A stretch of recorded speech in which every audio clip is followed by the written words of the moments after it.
setiap tahun harus ada musrenbangnas. Ini di mana sekarang? Di mana sekarang? Zaman saya saja, saya sedih sekali. Kami membuatnya luar biasa. Dan orang-orang yang terpandai di Indonesia di dalam birokrasi itu berkelompok di 2 tempat. Yang satu Bank Indonesia, yang satu di Bappenas. Coba cek. Itu ketika saya PhD-nya 87 orang dari universitas terbaik di dunia. Itu bekerja setengah mati, tapi yang jadi menteri, pemimpin partai, nggak mau baca, males. Sekarang lebih parah lagi, karena anggota DPR-nya kaum para artis. Jadi mereka bergabung ini dengan ideologi apa gitu. Ini perlu kita pikirkan bersama. Pemimpin Indonesia ke depan perlu selalu dan banyak membaca buku-buku kelas dunia terutama tentang geopolitik. Membaca buku ya, bukan menonton, apalagi nonton film mesum. Jangan ya.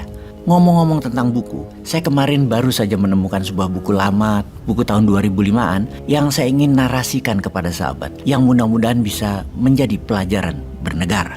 Judulnya Kisah Para Diktator, karya Jules Archer.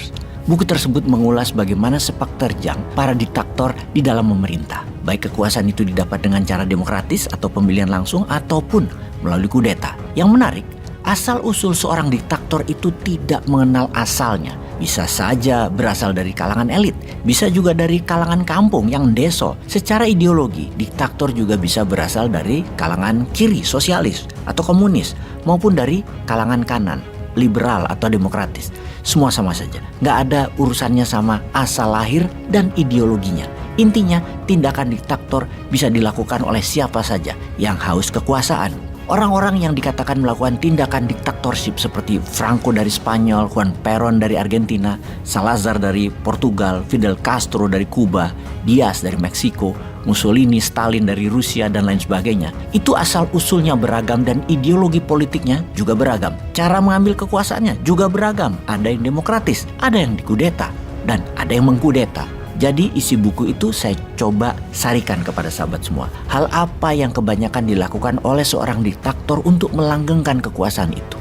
Kira-kira sebagai berikut. 1, mereka melakukan taktik memecah belah masyarakat dengan opini dan segregasi pemisahan kelompok, kemudian melumpuhkan kebebasan berpikir kritis rakyat kepada penguasa dalam rangka ingin melanggengkan kekuasaannya. 2, memelihara pertentangan golongan atau kelas sosial, elitis versus rakyat kebanyakan misalnya. Taktik adu domba, sehingga masyarakat berhadapan satu sama lainnya, saling curiga mencurigai. 3, menguasai sumber informasi seperti media cetak atau media elektronik, kemudian menutupi info kebaikan lawan politiknya, di mana lawan politik yang dicitrakan sangat buruk dan juga diciptakan sebagai musuh bersama. 4, tidak pernah mengakui kesalahan, apalagi meminta maaf. Walau banyak kesalahan dilakukan, namun tetap tutup mata, tutup telinga. Dan siapa yang menentang atau berani menyatakan dirinya salah, orang itu pasti akan mendapatkan hukuman. 5, hukum tidak berjalan sebagaimana mestinya.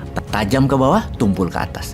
Tajam ke lawan politik, tumpul ke kroninya. Lembaga hukum dikebiri hanya sebagai alat kendali lawan politik atau penekan yang beda pendapat. Sahabat, setelah membaca buku tersebut untuk kedua kalinya, saya mengucap syukur alhamdulillah karena kita Indonesia tidak termasuk kategori tersebut, yaitu negara tidak dipimpin secara diktatorship ya. Mereka tidak haus jabatan penguasanya dan sangat peduli rakyat.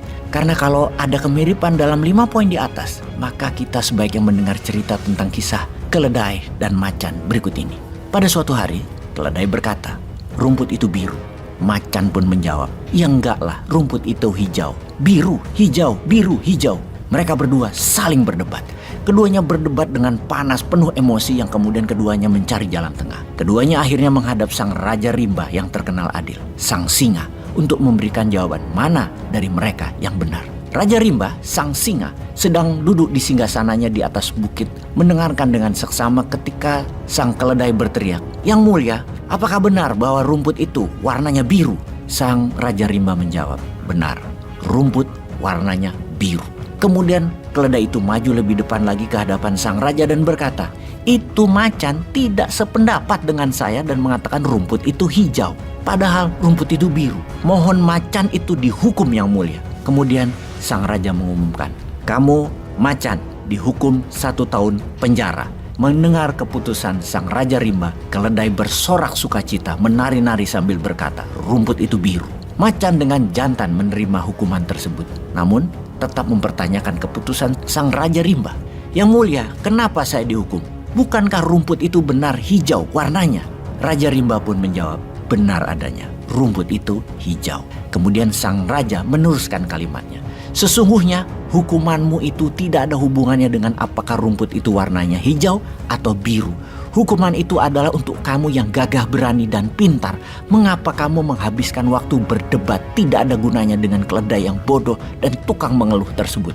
Sungguh, sebuah kebodohan untuk berdebat dengan orang bodoh. Kedunguan hakiki menyia-nyiakan waktumu untuk berdebat dengan makhluk fanatik buta yang tidak peduli dengan kenyataan dan masalah sebenarnya. Kamu tahu kebenarannya bahwa rumput itu hijau, namun kamu terus berdebat dengan mereka yang peduli hanyalah pokoknya khayalan dan kebenaran dirinya yang harus diikuti semua orang. Mendiamkan makhluk seperti itu adalah kebodohan hakiki yang kamu lakukan. Mereka itu makhluk yang penuh dengan ego, penuh dengan kebencian, penuh dengan ketidakpercayaan diri. Yang mereka inginkan adalah untuk menjadi selalu benar walaupun mereka itu salah.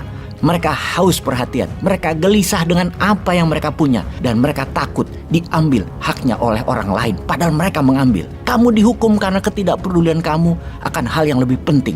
Kamu dihukum karena kepintaran kamu tertutup oleh teriakan orang bodoh dan ketutup makian makhluk pembenci.